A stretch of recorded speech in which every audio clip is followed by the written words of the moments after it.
you ever feel like the video games you used to love were just better than anything coming out today? Grand Theft Auto Vice City's low-poly interpretation of Miami was such a charming environment to cause terrorism in. At night, the lights turn on, and during the day, you can see planes, and the streets are lit up beautifully by the bright Florida sun. The radio stations play classic hits such as Billie Jean, Out of Touch, and the game has so many more historically accurate props and features, bringing you back to the era Vice City takes place in. The missions are challenging and don't forgive slack. If you suck at the game, then you just need to get good. You lose all of your weapons when you die and have to do the mission all over again, which can be tedious, but so rewarding when you finally conquer that RC drone mission where you plant bombs in that building. Oh my god, I hope the person who designed this mission has a special place in hell waiting for it. We are in an era where video games basically play themselves to appeal to anybody who picks up a controller. Real challenge has been dropped in favor of convenience. In The Legend of Zelda Ocarina of Time, there's a part where you have to shoot an arrow at a specific NPC to progress the story. There is no indication at all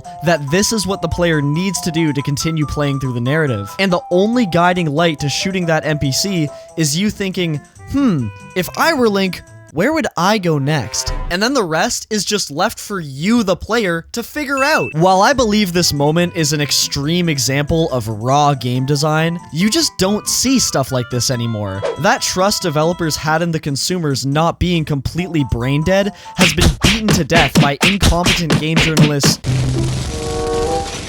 streamers that need constant stimulation to keep their audience engaged. No, you need a battle royale. In order for this game to go longer than 3 weeks after launch, it needs a BR. And corporations run by boomers that don't understand what makes video games an art form. Minecraft was an excellent game for anybody because the base game offered a level of freedom that was really hard to find in 2010. And even if you didn't like the base game, the community made millions of mods, allowing you to change the way it looked and played. Minecraft was not only a game where you could build anything you wanted, you could make Minecraft anything you wanted. And that's what made it amazing. These video games that you and I grew up playing gave us a feeling of home, comfort, and like time wasn't going anywhere. A lot of people see change as a really bad thing for video games. When you hear, the industry has changed, the first thing you think is probably shops and microtransactions becoming a staple in AAA video games since the late 2000s. Another thing you might think when you hear change is the price inflation. In Canada, games have gone from $80 to $90, and in America, $60 to $70. While shops and microtransactions are certainly negative changes to video games,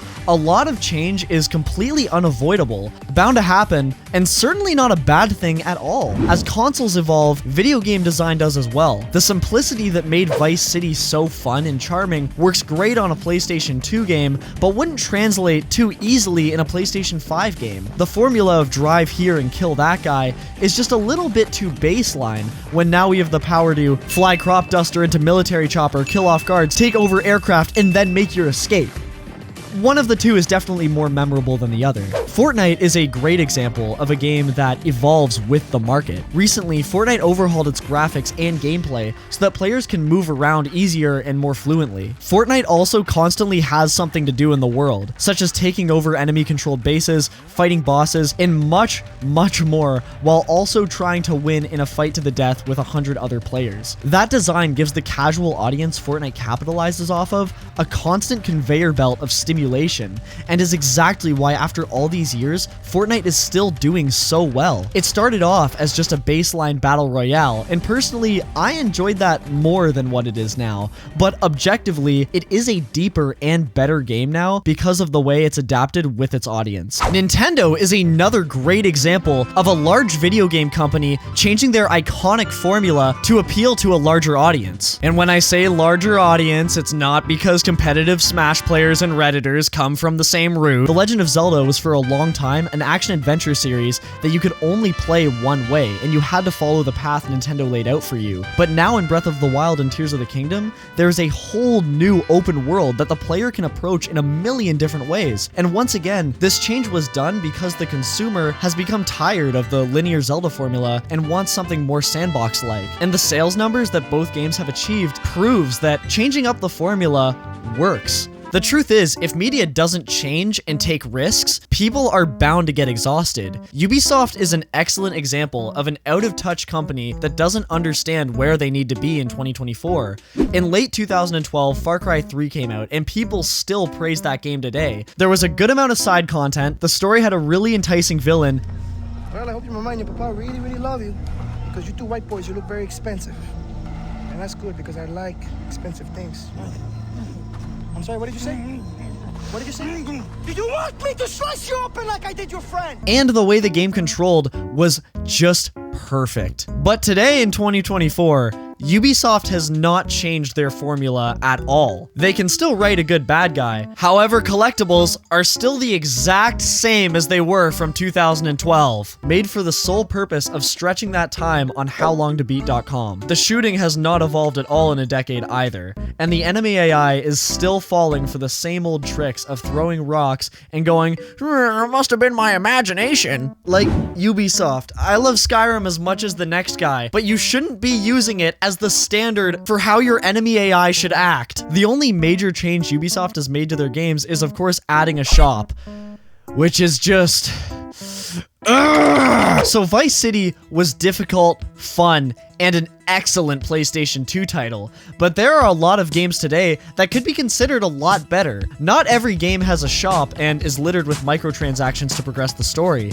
In fact, most aren't. The reason that video games don't hit you the same anymore is because that time of your life is over. In late 2017, the second trailer for Red Dead Redemption 2 came out, and I watched it every single day. I watched videos on YouTube breaking down every little detail. I checked Reddit every day for new information, possibly dropped or leaked from Rockstar. In the summer, I canceled some really big plans because I heard the gameplay trailer would be coming out, and I knew I couldn't miss it. I was 13 years old that summer, and I remember that I could not get it out of my head. I saved up money walking dogs, and I bought a PlayStation 4 just for Red Dead Redemption 2. I walked an hour to my local GameStop, pre-ordered it, and then 3 days later, walked back again because I couldn't stand the idea of pre-ordering the base game and not the Ultimate Edition, so I paid an extra $40 and then walked all the way home again. I showed up to GameStop 2 hours before 9 o'clock when they were letting people pick up their physical copy early, and I was second in line. By the time it was my turn to pick up my copy, I was literally shaking. The guy standing behind me was like, "Are you okay, kid?" And I was okay. In fact, I was the most okay I've ever been in my entire life. But since then, I've graduated high school, I've worked a few jobs, I've been able to pick up on details from the narrative that I couldn't quite grasp when I was that young.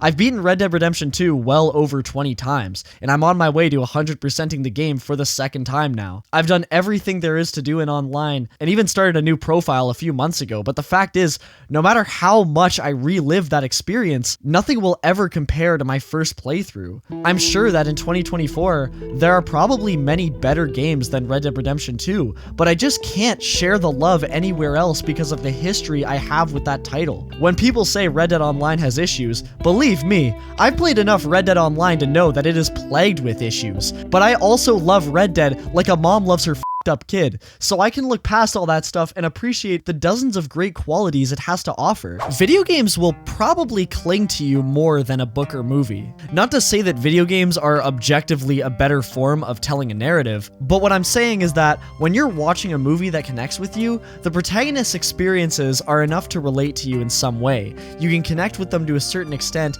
and that story can live in your heart for possibly your entire life. But in a video game, the experiences that you get are caused by you. The interactivity is what makes that connection stronger and more memorable.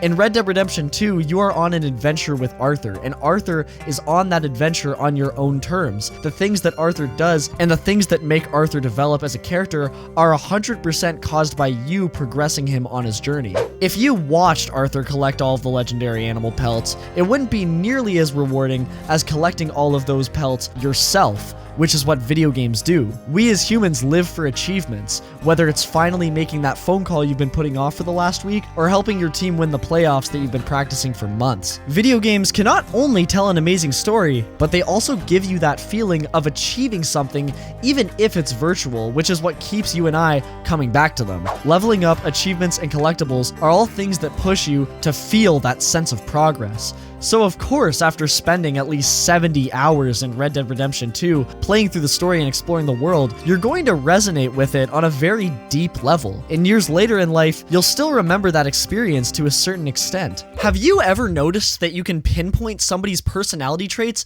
by the video games that they play? Social butterflies who are competitive will always play games like Call of Duty, Apex Legends, or Valorant. Introverted people who are experimental and adventurous might play games like Red Dead Redemption, Elden Ring, and Skyrim. And people who hate themselves and contemplate their existence every single day play exclusively FromSoft games. Finally, people who play a variety usually enjoy going outside of their comfort zone and hate staying in the same place all the time. Because there's a video game to connect with any personality trait, that nostalgic feeling can impact so many people. That's why there's so many people that think video games just aren't the same as they used to be. There's no difficulty anymore, the worlds just aren't as interesting, and easygoing fun is just so hard to find.